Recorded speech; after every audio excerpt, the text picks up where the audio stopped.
The new Hall of Trials boss is Death Dealer Ray, and just like some of the previous ones, he is entirely built around one unit, which is the newest unit on banner right now, Schniel. This advantage here increases speed of the foremost Soul Weaver hero by 30% and grants Soul Weaver's Prayer.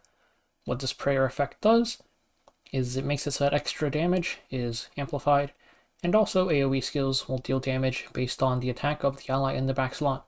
So Schniel's S3 has extra damage, which gets boosted a ton, and his S3 is AoE, so this is just made for him.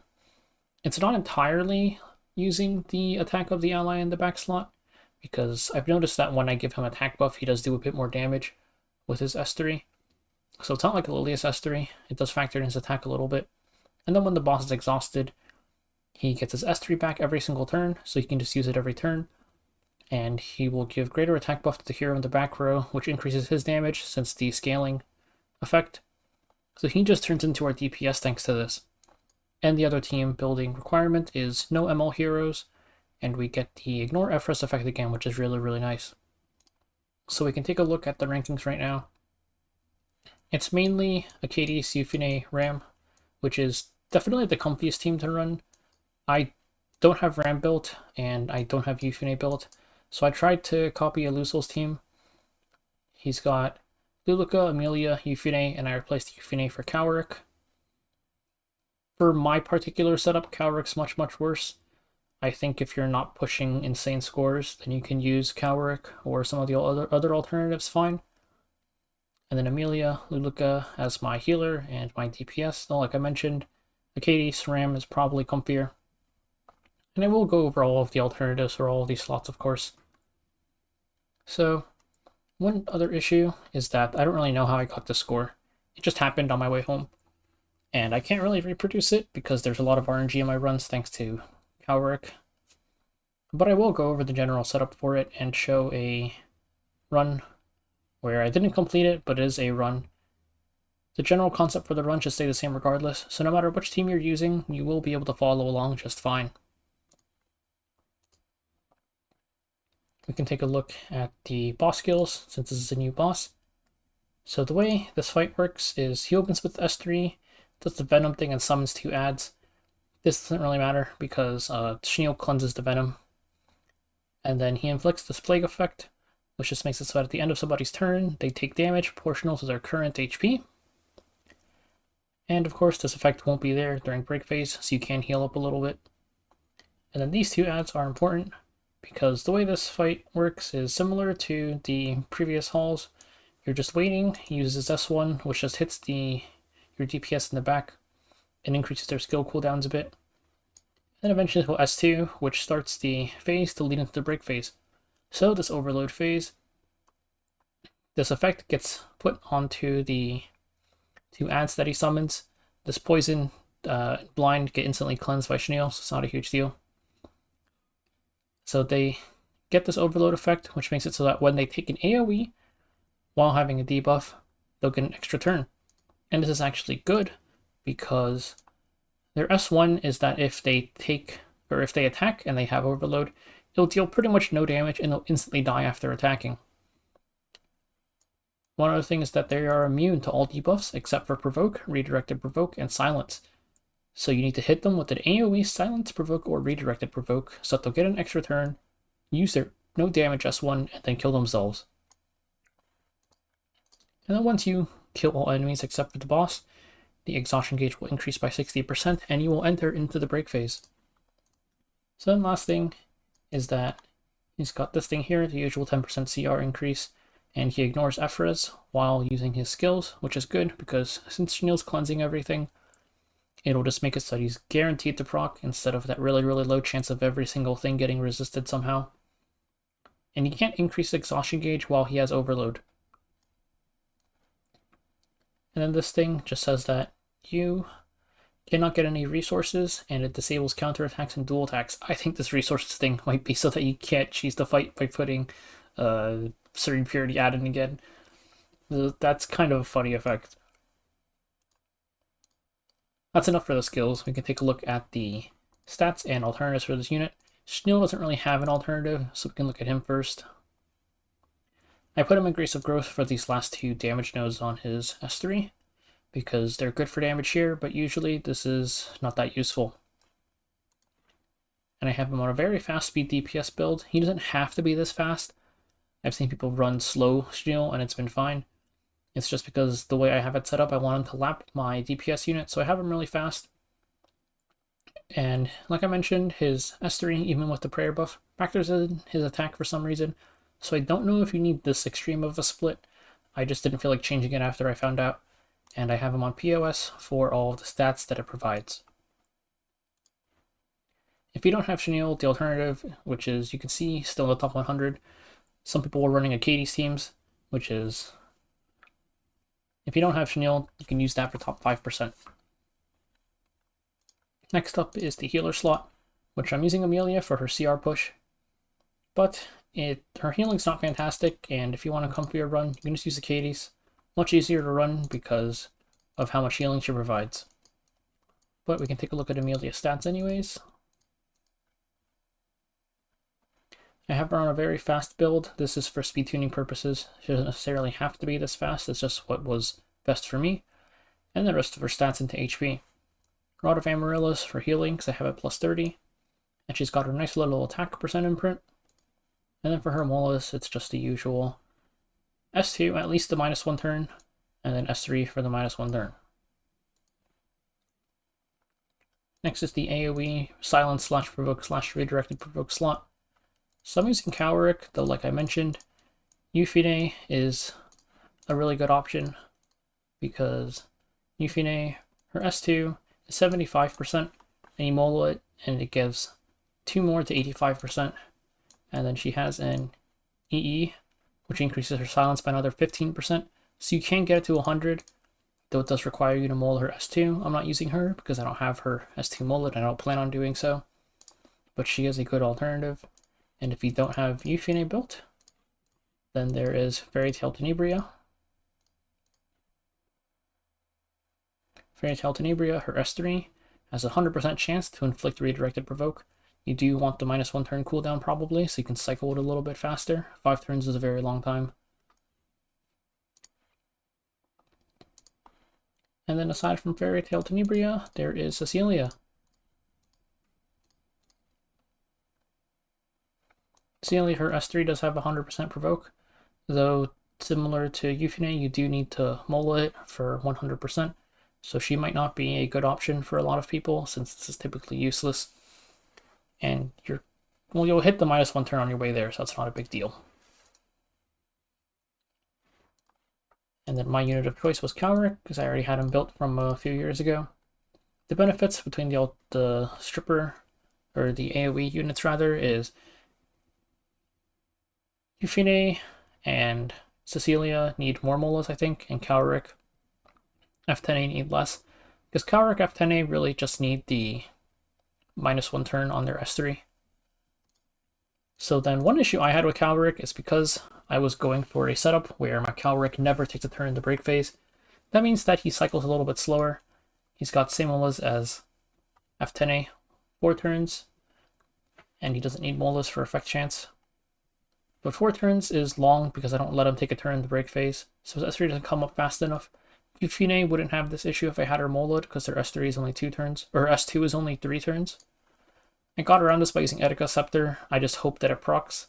There's like a 87.5% chance that I get it to proc, I think. But whatever the chance is, that's what I ran with, which is why I say that my run is a very, very high RNG. And then there is the ZE. The actual effect doesn't really matter. I just have it. You technically don't even need this, because I eventually got frustrated because I was dying, and I just gave him full tank, which technically doesn't really do much, because the damage that you take from the Plague unique effect is based on your current HP. So the only thing that really blocks is the damage from the adds AoEs. But I stopped dying after I did this, so we're just going to roll with it. And then, yeah, his stats don't matter. I just made him really, really slow because I didn't want him to take a turn. Normally, you would want him a little bit faster so he can cycle and get his S3 back up in time. Okay, so this last slot, the DPS slot, has a lot of options. The main reason you see people using units like Luluka or Ram are because they have extra attack in their passives to maximize Schniel damage. If you are just aiming for top 5%, you can really use any unit here as long as you give them as much attack as you can. So Luluka is used for her attack scaling on her S3 and also because she has a non-attack on her S2, which lets us stall a turn in the break phase if you set it up properly, and you can get one extra Schniel S3 in. Like I mentioned, Ram is the other very common one that you'll see because of the extra attack on her S2. And aside from Ram, you might see some people using stuff like Landy. The Landy, her CR push on S1 is not ideal because it just pretty much guarantees that you're only going to get one Schniel S3 in every single time Landy takes a turn. And then aside from that, there's a bunch of other units, but they all have their own issues, like Summertime Assyria pushes everybody. And then Roy's got CR push on his S1. These are all limited units, but like I mentioned, you can really just use any unit here and it's fine. So Luluka is the one that I used, and she does have issues of her own, plus her benefits, which I'll go over. So the main thing is that her attack scaling is stuck on her S3, and the boss spam increases your cooldowns. So it's pretty hard to get these S3s off, and the timing is pretty tight. But if you do manage the S3, you'll get extra attack. And then her S2, non-attack skill, you can use this to stall in the break phase if you time your turns properly. And that makes it so you can get one extra Schniel S3 in. For the build though, really, you just maximize attack. Crew Mischief with its recent buff. Really nice, gives attack now instead of damage dealt. So it's actually useful here this time. And I didn't even bother going for crit damage, crit chance or crit damage rather. I just maxed out attack. And you can see what you have gear for, because not everybody's going to have attack set. You might have better gear, or you might have better attack not using attack set, depending on how bad your attack set is. And the bulk is nice for helping you survive, because she is tanking all of the DDR S1s. The speed isn't really necessary. It could be bad if you're trying to have your Schniel lap her, but I'm kind of stuck with this because my attack set pieces are very limited. That's it for the stats, and now I'll show a run, which like I mentioned is a little bit scuffed because I don't know how to reproduce a complete run because of all the RNG with the Cowric Etika Scepter, but you can follow along with the concepts at least. So like I mentioned, this fight isn't going to complete just because of the RNG on my fight. I don't know how to reproduce my first one. The fight starts off, Schniel instantly cleanses everything, so we're fine there. And you just want to use this S3 when it's available, because the extra damage does increase each time you use it. So you want to get that fully stacked before the break phase starts. I push up Luluka to give her S3 so she can get the attack stack. Now you're pretty much just waiting for DDR to use his S2. And you can see the current HP damage ticks are actually doing a pretty good amount of damage. I use Cowric S2 just for the speed buff, because it works out for my tuning. Not 100% necessary. The others are doing their little AoEs.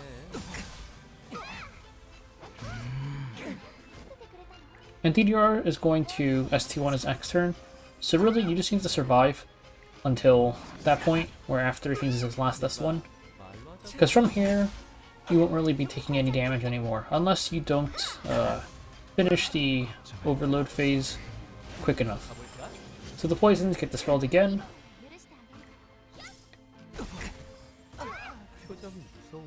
We use S3 one more time.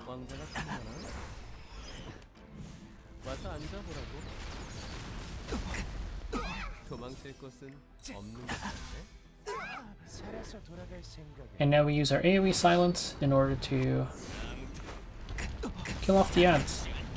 So we'll take their extra turn. You can see these attacks do no damage at all.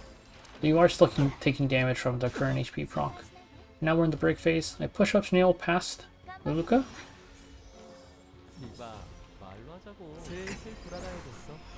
서류 작업이 밀려.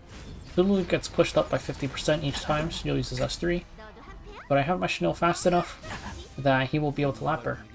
So you can see he'll S3 here and she'll get pushed up. 와서 앉아보라고.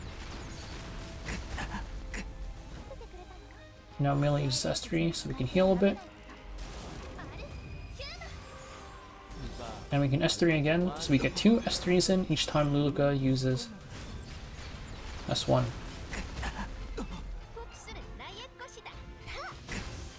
도망칠 곳은 없는 것 같네. 왕자가 생겨나. 와서 앉아보라고. 표정이 무서운가? 슬슬 돌아가야겠어. And this normally would be your last S3, but Luluka has her S2 non-attack skill, so we can skip our turn. And I use Amelia to push Schniel back up past Calric. And this is our 6th Schniel S3 of the break phase. 와서 앉아보라고.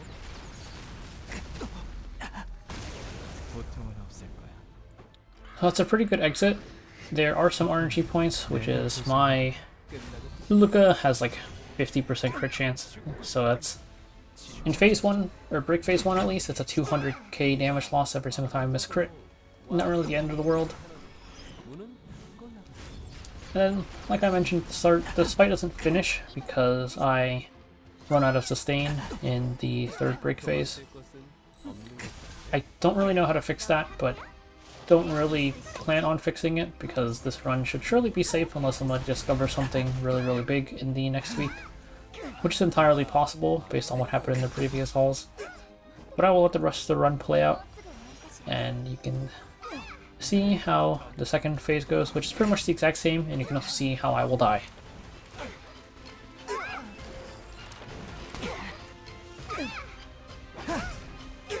농담할 분위기가 아니네.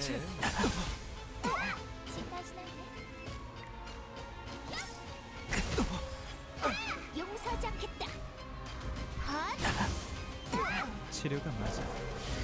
영광으로 하려고. 표정은 무서운걸? 왕자가 생겨나. 와서 앉아보라고. 날 미쳐. 마리오.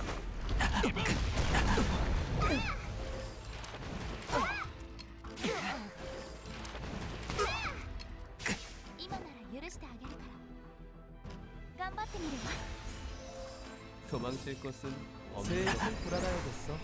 서류 작업이 밀려.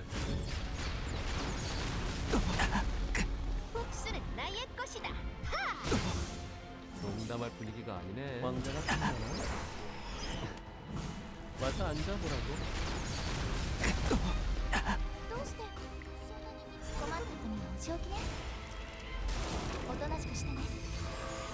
누가 말로 하자고. 왕의 이름으로 명하노니 문은 이건 나가. 너도 한패야? 뭐 그렇지. 도망칠 곳은 왕자가 생겨나. 와서 앉아보라고. 농담할 분위기가 아니네. 슬슬 돌아가야겠어. 서류 작업이 밀려. 용서하지 않겠다. 레코스 영혼 함께한다. 세레노카고. 표정이 무서운걸? 왕의 이름으로 명하노니 문은 이건 나가. 자욱한 죽음의 연무가 부디 마음에 들기를. 힘내서 가볼까? 이 몸이 버티면 싸울 죽음의 시간과. 도망칠 곳은 없는 것. 왕자가 생겨나. 와서 앉아보라고.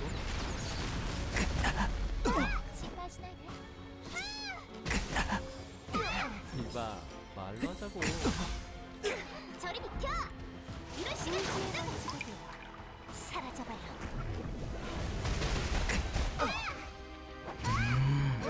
농담할 분위기가 아니네.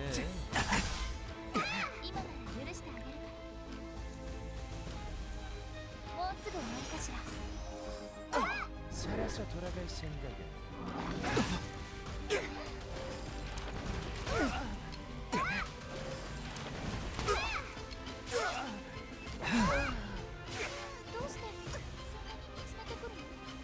I died at the end there due to lack of sustain, and the reason for that is because of the current HP damage tick that happens every time somebody takes a turn. If you take too many turns, you'll be taking too much damage, and then you will die.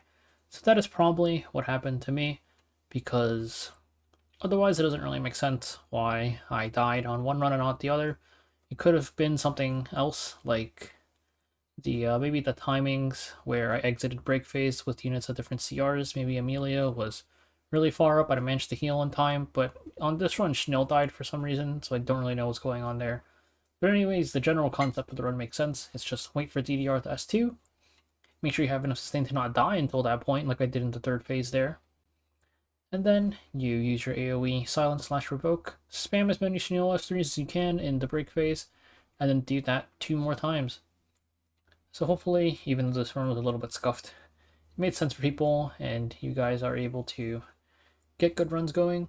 Though, like I mentioned, you don't have to do this super complicated one. You can just do the Acades, Euphine, Ram 1, and it's probably fine. This one seems kind of rough to auto. I don't know what I'm going to do for that, but I'll figure it out.